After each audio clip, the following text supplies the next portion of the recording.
Jalan. Siapa? Laudi kemana? Laudi sakit. Kita doakan semoga Laudi bisa segera sembuh ya, supaya bisa mengikuti pembelajaran. Silahkan sekarang kalian cek dulu di sekeliling kalian ada sampah atau tidak. Kalau ada sampah, silakan sampahnya dibuang dahulu. Supaya pembelajaran kita lebih berkah, silakan ibu minta perwakilan dari kelasnya untuk memimpin doa terlebih dahulu. Sebelum belajar, mari kita berdoa. Berdoa dalam hati mulai. Berdoa cukup. Alhamdulillah, pada kesempatan kali ini kita masih bisa mengikuti kegiatan pembelajaran dengan baik ya. Semoga pembelajaran kita hari ini bisa berjalan dengan baik, kemudian juga mendapatkan berkah. Supaya lebih semangat ya, kita akan melakukan suatu gerakan ya. Kalian pasti sudah tahu kan lagu Marina Menari di Atas Menara? Tahu. Oke. Nah, kalau misalkan ibu bilang Marina, kalian gerakannya gini. Ya. Menari di atas menara. Marina menari di atas menara. Menari di atas menara. Oke. Bagaimana kalau sekarang setelah kita menghangatkan tubuh kita menghangatkan sedikit pikiran kita dengan mengulas kembali pembelajaran kita yang sebelumnya. Coba ibu mau tanya dulu, ada yang masih ingat pembelajaran yang sebelumnya kita sudah belajar materi tentang apa? Ya, Bu. Transportasi pada tumbuhan. Transportasi pada tumbuhan. Oke, bagus ya, Bu. Kalau klaim ada yang ingat tidak? Yang ingat? Transportasi atau fotosintesis. Oke, bagus, tepuk tangan.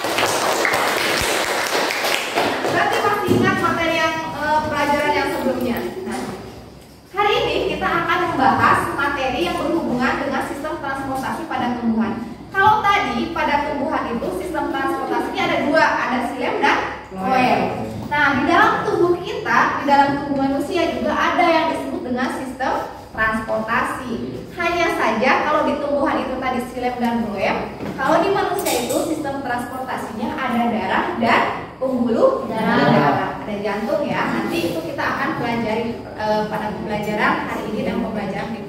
6. Setelah melakukan kegiatan praktikum dan diskusi, peserta didik dapat menyajikan hasil praktikum tentang 4 komponen penyusun darah.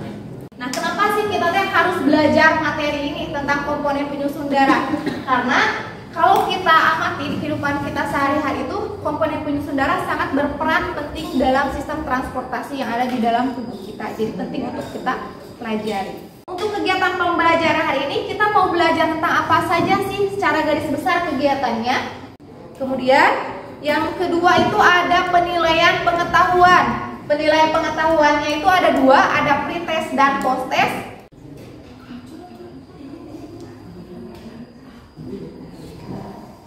Baik, terima kasih rekan Firda dan Tribunas. Dapat kami informasikan bahwa peningkatan kasus DBD yang terjadi di kabupaten ini mulai terjadi peningkatan sejak Agustus. Peningkatan kasus DBD ini menyebabkan peningkatan kebutuhan trombosit darah di PMI Kabupaten Belitung. Siapa yang bisa mengajukan pertanyaan atau menyampaikan pendapatnya terkait dua video yang barusan sudah diputar? Puluhan orang terpapar demam berdarah. Oke, ada lagi? Ya. Kebutuhan trombosit meningkat. Ada lagi? Tadi tentang demam berdarah. Oke, bagus ya. Terus kata yang berikutnya tadi video yang kedua tentang kebutuhan trombosit. Kalian sudah berkelompok kan? Sudah. Oke, bagus ya. Sudah duduk berkelompok masing-masing. Nah, sekarang kita akan melakukan praktikum. Untuk alat dan bahannya sudah ada. Kalian tinggal mengambilnya, ibu minta perwakilan kelompoknya untuk mengambil alat dan bahannya.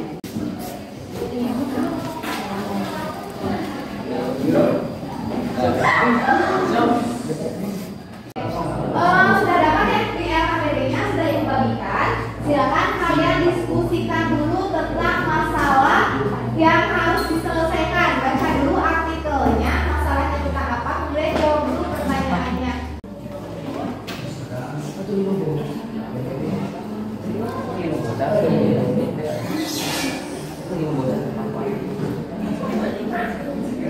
Ayah mau cari rumah di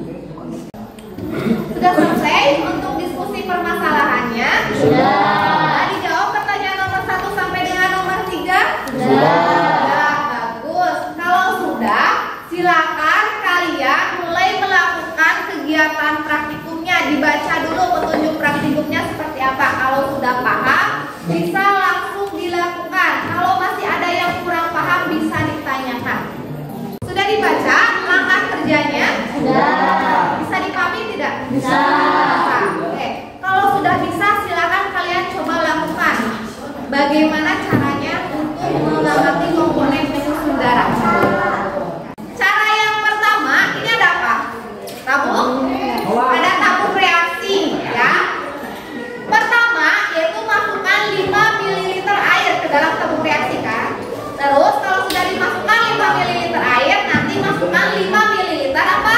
Minyak, ya. Kalau sudah dimasukkan 5 ml air dan minyak ke dalam tabung reaksi, nanti diteteskan zat pewarna, ya, secukupnya, boleh 3 tetes ya, atau 5 tetes.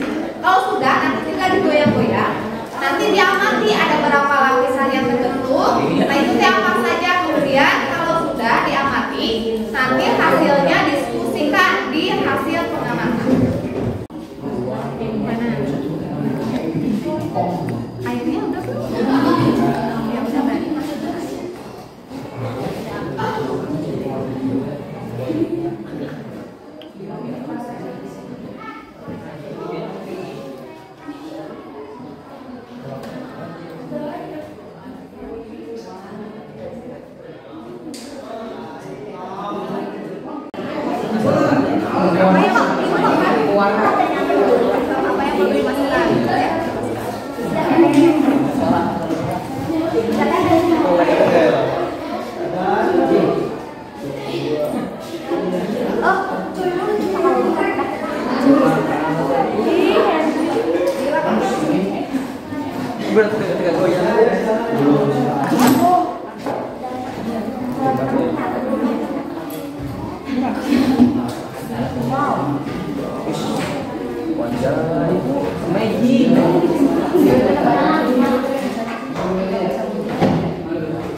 Sudah bagus itu hasilnya.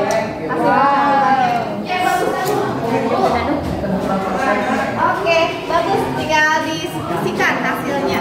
Diamati.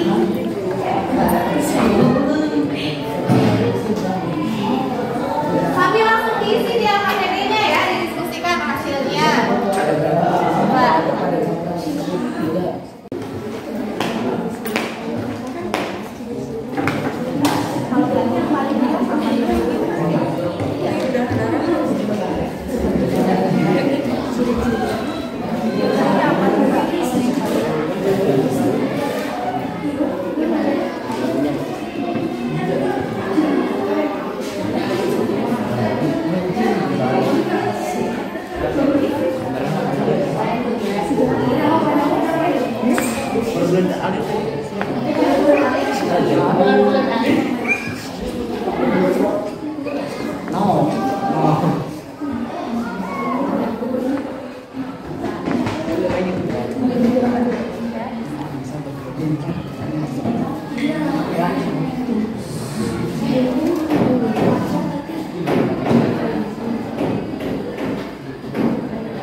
Assalamualaikum warahmatullahi wabarakatuh.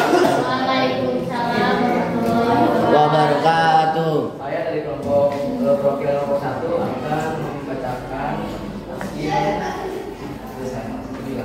Ada satu artikel Daya tahan tubuh yang lemah membuat Muhammad Rizky Aditya. Ini data hasil praktikum kami. Berdasarkan kegiatan praktikum yang sudah dilakukan, tuliskan data hasil praktikum tersebut pada tempat yang sudah disediakan. Nomor 5, jika dianalogikan dengan komponen-komponen penyusun darah, maka disebut apakah lapisan yang berada paling atas, kemudian apa fungsinya? Plasma darah, fungsinya sebagai pelarut. Nomor 6, jika dianalogikan dengan komponen-komponen penyusun darah, maka disebut apakah lapisan yang berada di tengah, kemudian apa fungsinya? Sel darah putih, fungsinya membunuh kuman. Trombosit, fungsinya untuk pembukuan darah. Masih ada lagi. Berdasarkan hasil praktikum melakukan analisis salah satu karakteristik dari masing-masing komponen penyusun darah. Plasma darah berbentuk cair, sel darah putih mempunyai inti, sel darah merah berbentuk bulat, pipih tidak memiliki inti, trombosit berbentuk bulat memanjang. Berdasarkan serangkaian kegiatan yang telah dilakukan, tuliskan kesimpulan pada tempat yang sudah disediakan. Komponen penyusun darah terdiri dan plasma darah, trombosit, sel darah putih dan sel darah merah. Nah, tadi ya, ini tentang komponen penyusun darah. Yang pertama itu ada plasma. Plasma darah itu menyusun terdiri dari 55% komponen penyusun darah kita itu merupakan plasma. Plasma itu berbentuk seperti cair. Kemudian ada yang seluler. Seluler itu apa sih? Itu ya sel-selnya. Tadi ada 3, ada sel darah putih, sel darah merah, dan yang ketiga itu ada trombosit. Nah, coba supaya lebih paham lagi, Ibu mau perwakilan salah satu saja, tidak apa-apa, untuk memberikan kesimpulan dari pembelajaran yang sudah kita lakukan hari ini. Itu siapa yang bisa? Ya, kita komponen penyusun darah terdiri dari 4, yaitu plasma darah, trombosit, sel darah merah, dan sel darah putih.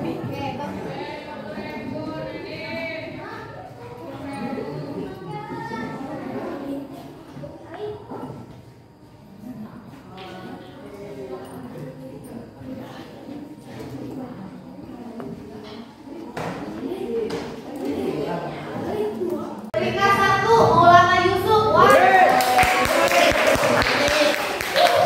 Kesimpulannya Sigit. Ya, supaya pembelajaran kita hari ini Ibu mendapatkan masukan dari kalian, Ibu akan membagikan link untuk mengisi jurnal refleksi dari kegiatan pembelajaran. Kalian silakan buka HP-nya, Ibu akan membagikan linknya. Ya. Sudah selesai ya mengisi jurnal refleksinya? Ibu akan mencoba menampilkan salah satu dari kalian yang sudah mengisi. Ini ya dari jurnal refleksi Answer by Kurikulum kita. Ini yang dijawab oleh Puri ya. Refleksinya beritalah centang tentang yang mewakili perasaan kalian setelah mempelajari materi hari ini. Puri ternyata senang ya. Supaya kalian lebih paham tentang materi pembelajaran hari ini, Ibu ada tugas ya, sedikit tugas untuk kalian. Kalian silakan pelajari bagaimana sih mekanisme pertahanan tubuh kita dalam melawan virus COVID-19. Itu kan ada hubungannya dengan tadi komponen penyusun darah kita ya. Itu silakan kalian pelajari di rumah materi pembelajaran tentang itu ya, tentang COVID-19. Nanti pertemuan berikutnya kita akan belajar tentang organ yang menyusun sistem peredaran darah. Kita sudah belajar, mari kita berdoa. Berdoa mulai.